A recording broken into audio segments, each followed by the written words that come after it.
The scene opens when the guard calls the prisoner Kai to fix the machine.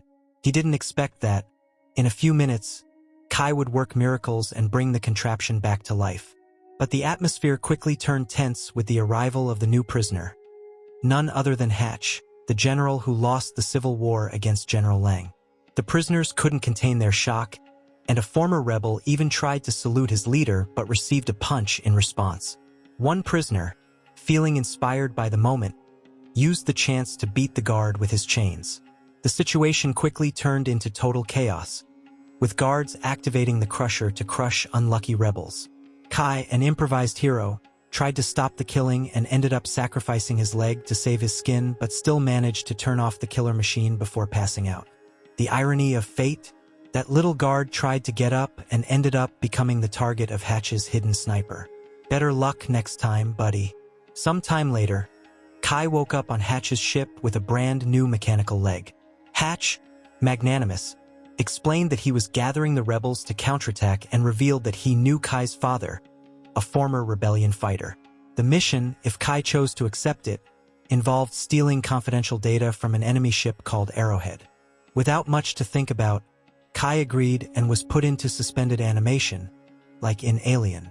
However, Kai woke up in the middle of the journey, earlier than planned, and discovered that the ship was vulnerable due to an electromagnetic storm. A transfer failure made the plan fall apart, and Kai ended up crashing on a very inhospitable planet.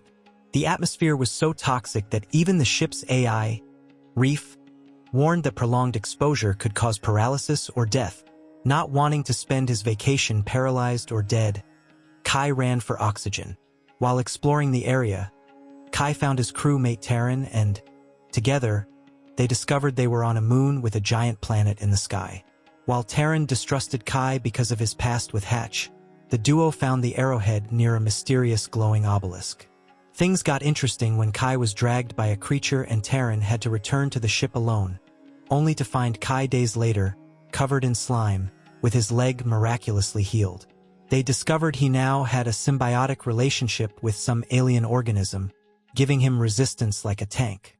The ship, of course, could only be piloted with ocular authentication, which they managed by finding the body of Oleander, also covered in slime. Kai, now in a hurry to save his father, was ready to leave poor Oleander behind. In a final twist worthy of a blockbuster, Oleander woke up and, in his hysteria, accidentally killed Taran before being knocked out by Kai. A furious Kai beat Oleander until he realized he had also been shot. He passed out only to wake up again next to the obelisk, healed once more. Interesting point. The symbiosis with the alien seems to have its benefits. A curiosity about this movie is that it was made on a relatively low budget but achieved impressive visual effects. If I were in that situation, I definitely wouldn't leave the brave Oleander behind, at least not without a good reason. After all, if I learned anything from action movies, it's that you always need a sidekick. Reef reveals indifferently that Kai has been missing for 34 days, during which the engine burned out.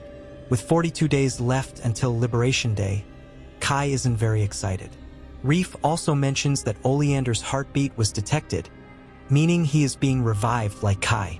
Intrigued, Kai investigates the caves and finds footprints in the sand. When he touches the obelisk, his hand glows, so he decides it's better to retreat for now. In the following days, Kai collects parts from fallen capsules to fix the engine and retrieves Taran's ID badge. Reef keeps him entertained with cartoons, because nothing says life or death repair mission like a good laugh. One night, Kai wakes up in unbearable pain, his heart rate skyrocketing.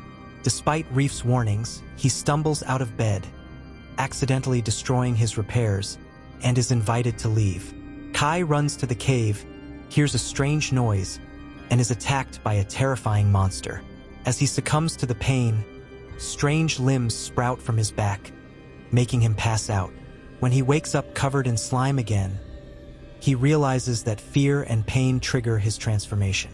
Frustrated, he punches the engine, desperate to save his father before Liberation Day, only to discover that 2 days have passed. Tears and existential anguish follow. 3 years later, Kai is still stuck on the moon, having trained his body to stop the transformations.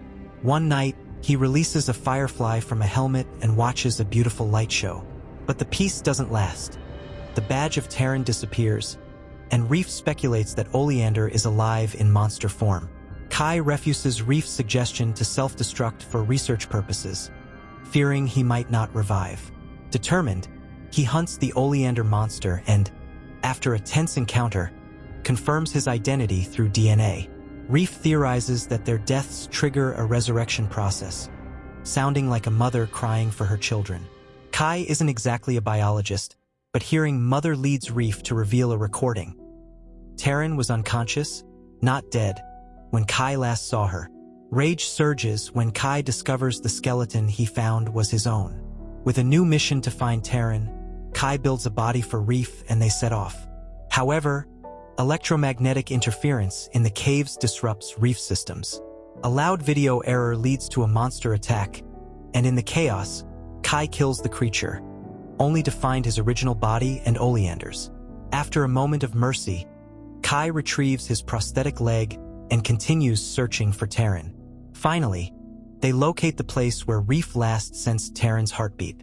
Kai finds a pulse grenade in his prosthetic leg, realizing that Hatch had no intention of rescuing him.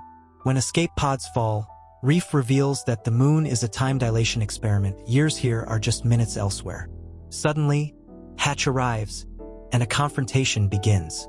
Kai tricks Hatch with the pulse grenade, causing an explosion.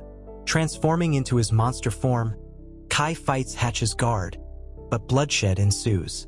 With Taran's help, Kai regains control and reverts to human form.